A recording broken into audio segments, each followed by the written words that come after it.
Baik, Iwabillah. Siapakah Dajjal?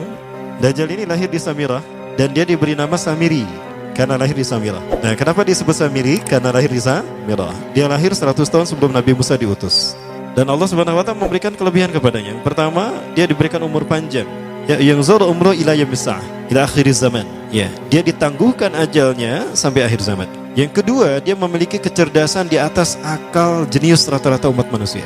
Jadi sejenius apapun umat manusia yang normal, dia 60 tahun di atasnya. Sehingga penemuan-penemuannya, kecanggihan berpikirnya, kedewasaannya jauh di atas manusia. Rata-rata manusia normal. Yang ketiga, dia memiliki kemampuan sihir yang luar biasa. Apapun sihir yang selama ini kita saksikan, tidak ada yang mampu mengalahkan sihir dia. Sehingga saking luar biasa sihir yang dia miliki, seolah-olah orang mengenalnya selevel dengan Tuhan. Karena apapun yang semestinya menjadi perbuatan Tuhan, Dajjal bisa melakukannya. Nah, ini saking hebatnya sihir Dajjal. Nah, nasab kelahirannya adalah nasab yang aneh para Allah. Dia lahir dari termasuk Bani Israel. Bani Israel ini keturunan Nabi Yakub. Yakub itu gelarnya Israel. Keturunannya disebut Bani Israel. Dari Yehuda. Yehuda ini adalah anak laki-laki dari istri pertama Nabi Yakub alaihissalam. Nabi Yakub istrinya 4. Yang pertama bernama Ya'la. Dari Ya'la ini melahirkan 6 orang. Salah satunya bernama Yehuda dan Lewi. Lewi melahirkan Nabi Musa alaihissalam. Yehuda melahirkan bangsa yang kita kenal Yahudi. Salah satunya Yehuda ini melahirkan generasi yang pada akhirnya melahirkan Samiri.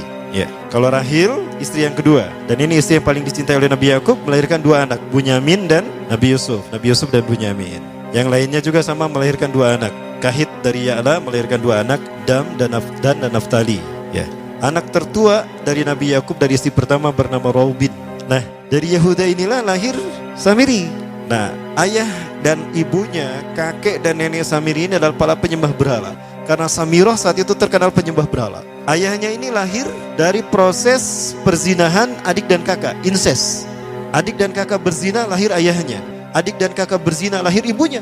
Jadi ayah dan ibunya ini lahir dari proses yang haram. Dan ketika ibunya menstruasi, disetubuhi sama ayahnya. Jadi itu peluangnya dari 2000 persetubuhan dalam keadaan menstruasi, 1 bisa jadi.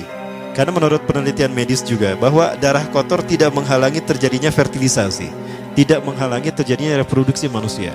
Jadi tetap pembuahan ovum oleh sperma bisa terjadi walaupun ada dalam medium darah kotor, menstruasi. Nah, ketika itulah hamil dan lahirlah Samiri. Rasulullah SAW menyebutkan dalam Musnad Imam Ahmad, ayah dan ibu Dajjal ini melewati perkawinannya selama 30 tahun tanpa melahirkan seorang anak pun. Dan di tahun ke-30 pernikahannya melahirkan Dajjal, melahirkan Samiri. Kelahirannya ini akan menjadi petaka bagi kedua orang tuanya. Dia adalah orang yang paling sedikit manfaatnya dan paling banyak keburukannya bagi manusia, terutama bagi kedua orang tuanya.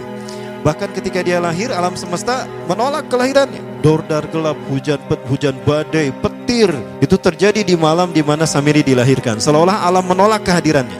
Nah, sejak lahir sampai usia 5 tahun dia tidak netek sama ibunya. Kebayang, 5 tahun air susu ASI tidak ditetekkan. Itu yang menyebabkan terjadinya kanker payudara. Maka ibunya pun meninggal gara-gara kanker payudara ini. Nah, ibunya meninggal gara-gara itu. Terbukti apa yang disabdakan Rasulullah. Kelahirannya menjadi petaka bagi kedua orang tuanya. Begitu pula ayahnya, maka ayahnya menjadi single parent. Nah, kemudian di tahun yang kelima, sejak lahir sampai 5 tahun, kenapa dia menetek pada ibunya? Karena kerjanya tidur melulu. Disebut mati, dia bernafas dan cuma berdetak. Disebut hidup, dia tidak bergerak. Antara hidup dan mati, la yamutu wa la yahya. Nah, maka di usia ke-5 tahun, nah ini terjadi peristiwa yang menarik. Apa itu? Samiri bangun dari tidurnya di tengah malam dan tidak ada orang yang menyadari Samiri bangun. Dia merangkak dan pindah ke berhala yang terbesar. Nah, dia pindah ke pangkuan berhala terbesar, tidur di sana. Dan ternyata ketika berada di berhala terbesar tadi, ya buang air kecil dan buang air besar. Besoknya itu adalah hari pemujaan kepada dewa-dewa mereka, bangsa Samirah. Apa yang terjadi? Ketika terjadi ritual pemujaan tadi, maka sang raja yang dipertuhankan oleh kaumnya mencium sesuatu yang tidak enak. Bapaknya Samiri ini adalah tokoh agama paganisnya. Pas dilihat, kaget sang raja. Ternyata itu pesing berasal dari pantatnya si Samiri yang ada di pangkuan berhala terbesar. Marah murka tuh sang raja. Itu anak kamu, kenapa ada di situ? Kurang ajar kamu, ya telah menghina Tuhan kita. Kenapa kamu pindahkan anak kamu ke situ? Oh tidak Tuhan, saya tidak memindahkannya. Bagaimana saya bisa menghina Tuhan saya? Lalu siapa yang memindahkannya? Kan dia lumpuh. Nah, sekali lagi, kehadirannya menjadi petaka bagi kedua orang tuanya. Akhirnya raja marah dan ayahnya dipenjara. Selama ayahnya tidak bisa membuktikan penghinaan tadi, maka ayahnya dihukum mati. Pada akhirnya ayahnya pun dihukum mati. Ya, sedikit manfaat bagi kedua orang tuanya. Maka kemudian dia hidup pelihara oleh sang raja. Dan pas di usia dia 5 tahun itu, Allah menimpakan murkanya kepada bangsa Samirah yang sudah kelewat batas, maksiat dan sudah tidak ada toleransi dari Allah untuk mereka hidup di bumi. Maka Allah perintahkan malaikat Jibril menghabisi mereka. Maka bangsa Samirah itu pun diratakan. Si Samiri karena masih balita, ya Allah selamatkan dia lewat malaikat Jibril. Diselamatkan dia dan ditempatkanlah di pulau entah berantah. Ada yang menyebutkan pulau ini berada di Laut Yaman dan pulau ini dinamakan Pulau Socotra. Pulau Socotra ini adalah pulau yang berada di ujung Jazirah Arab. Nah, ini Pulau Socotra. Ini pulau tempat di mana Dajjal atau Samiri dibesarkan sejak 5 tahun sampai usia 100 tahun. Ya, dari usia 5 sampai 100 tahun dia tinggal di Pulau Socotra ini. Nah, Pulau Socotra ini adalah pulau yang berada di kawasan Yaman. Pulau yang memiliki banyak keunikan luar biasa. UNESCO sempat ingin menjadikannya keajaiban yang ke-8. Kan ada 7 keajaiban dunia ya. Yang ke-8-nya tadinya ini. Namun karena dia terkait dengan Samiri Dajjal, maka banyak negara yang menentangnya, terutama negara-negara yang menjadi pengikut Dajjal. Maka pada akhirnya pulau ini dirahasiakan. Nah, sebetulnya pulau ini unik kalau kita ingin berekreasi ke sana. Namun karena posisi yang terpencil, jarang orang mengikutinya. Para wisatawan jarang mengunjunginya. Padahal sesuatu unik, termasuk binatang dan penghuninya tuh unik-unik. Pohonnya unik. Dunia menyebutnya pulau ini dengan pulau julukan dari pulau alien hingga pulau neraka.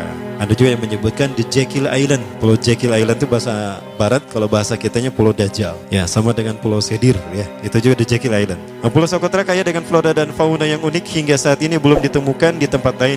Jadi tidak ada flora dan fauna yang ada di pulau ini yang ada di pulau lain di seluruh dunia. Hanya ada di pulau ini.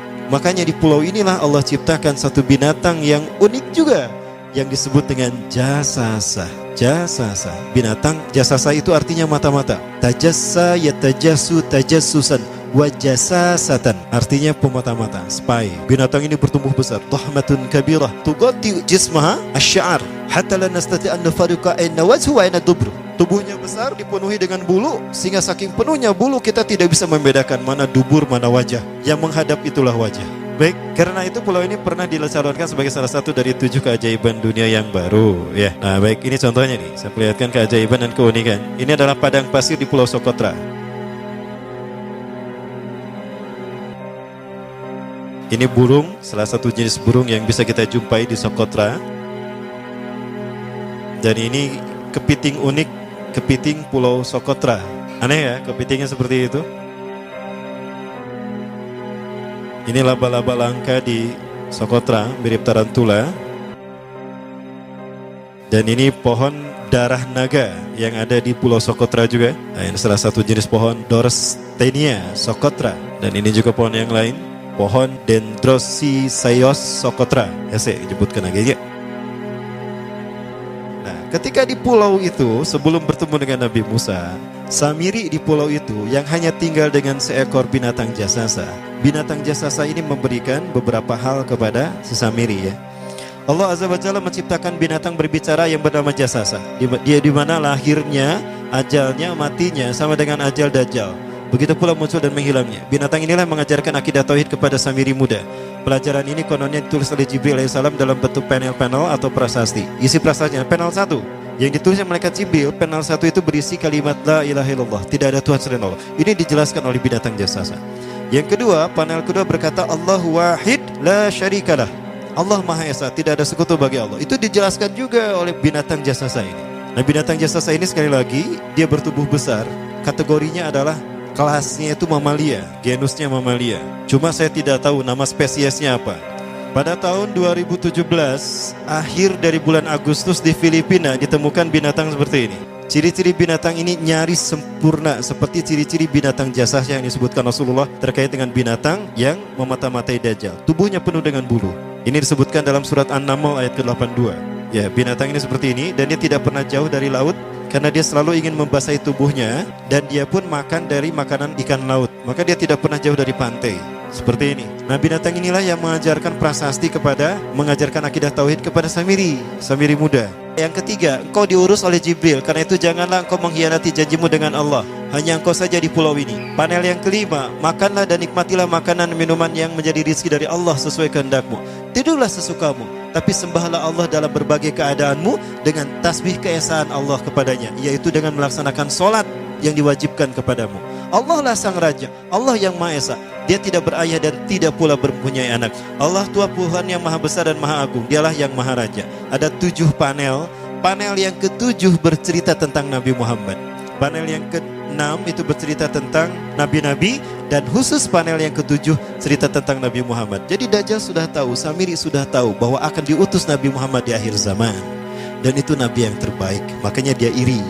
Nah, selesai panel ini disampaikan, maka binatang sejasasa berkata, wahai Samiri, saksikanlah aku telah menunaikan, innani qad fa'altu ma umirtu min rabbi. Demi Allah, saksikan aku sudah menunaikan apa yang diperintahkan padaku, kata binatang jasasa. Maka sekarang adalah perintah terakhir, yaitu pertanyaan dariku untukmu.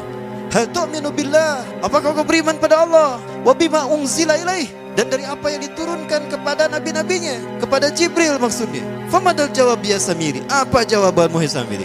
Samiri tidak menjawabnya. Lama ditunggu-tunggu, Samiri tidak menjawabnya, sehingga binatang ini pun pergi dengan menjerit dengan jeritan yang membuat Samiri ini pekak telinganya. 2 kali lagi datang lagi kembali kepada Samiri dan berkata binatang jasasa, ya Samiri, famadal jawab? Hal tu'minu billah, in tu'minu billah fatakunu mu'minan ajaba imanika ila yaumil qiyamah. Jika kau beriman kepada Allah, maka sungguh kau akan menjadi mukmin yang menakjubkan imannya. Inna ajalaka ukhirat ila akhir zaman. Sesungguhnya ajalmu ditangguhkan sampai akhir zaman. Jika kau beriman pada Allah, engkau akan menjadi mukmin yang menakjubkan. Fa in lam tu'min billah, tapi jika engkau tidak beriman kepada Allah, wa bima unzila ilaih, dan apapun yang diturunkan pada Jibril, innaka minal mal'unina ila yaumil qiyamah, dan kau terkutuk sampai hari kiamat nanti. Tidak juga dijawab. Pergi lagi binatang jasasa tadi sambil memekikkan suara yang pekikan yang keras. Yang ketiga kali yang terakhir dia bertanya kembali. Dan apa jawaban Samiri? Hei jasasa binatang buruk rupa, lihat di pulau ini tidak ada siapapun kecuali engkau dan aku. Dan yakinilah kalau panel ini bukan tentang Allah yang di langit sana, tapi yang disebut Allah itu saya. Hei jasasa, akulah Allah itu. Oh, dia menjerit dengan jeritan yang makin keras, sampai si Samiri pun menutup kedua telinganya. Sejak saat itulah binatang itu pergi dan berkata, innaka dajjal, innaka dajjal, innaka dajjal. Engkau adalah pendusta, engkau adalah pendusta, pendusta sampai hilang suaranya. Di saat itulah Samiri mendapatkan gelar Dajjal. Jadi siapa nama asli Dajjal? Samiri. Dajjal artinya Al-Kazab, pendusta, bukan singkatan kadek. Baik, nah sejak saat itulah Samiri keluar dari pulau itu dan dia sudah menyandang gelar Dajjal, pendusta, karena dia mengaku Tuhan. Baik, Ibabillah, jangan salah, Dajjal kecerdasan yang mampu melakukan cloning dan mampu melakukan berbagai macam riset dan eksperimen. Hatta eksperimen yang mengilhami film Hook itu Dajjal bisa melakukan. Bahkan ketika orang membayangkan kendaraan tercanggih itu pesawat terbang, Dajjal sudah mampu membuat piring terbang dengan kecerdasannya. Ya, Rasulullah menyebutkan kendaraan Dajjal itu dia bisa terbang, kata Rasulullah. Dan kecepatan terbangnya 5 km per sekon. 1 detik 5 km.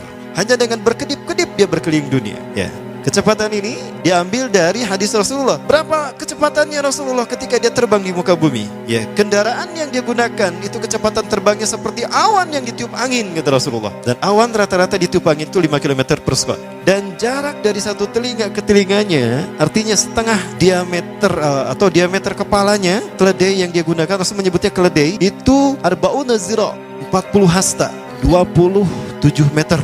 Diameternya itu 27 meter. Keledai macam apa yang jarak dari satu telinga ke telinganya 27 meter? Kalau bukan piring terbang. Ini bisa 24 meter kan? 27 meter, bisa tidak? Bisa, dan kecepatannya pun sama. Dan pernah meninggalkan jejak Cop Circle di Yogyakarta. Nah, Cop Circle itu adalah jejak UFO yang menjadi isyarat instruksi bagi para pelaku konspirasi dunia. Siapa? Para kalangan Illuminati.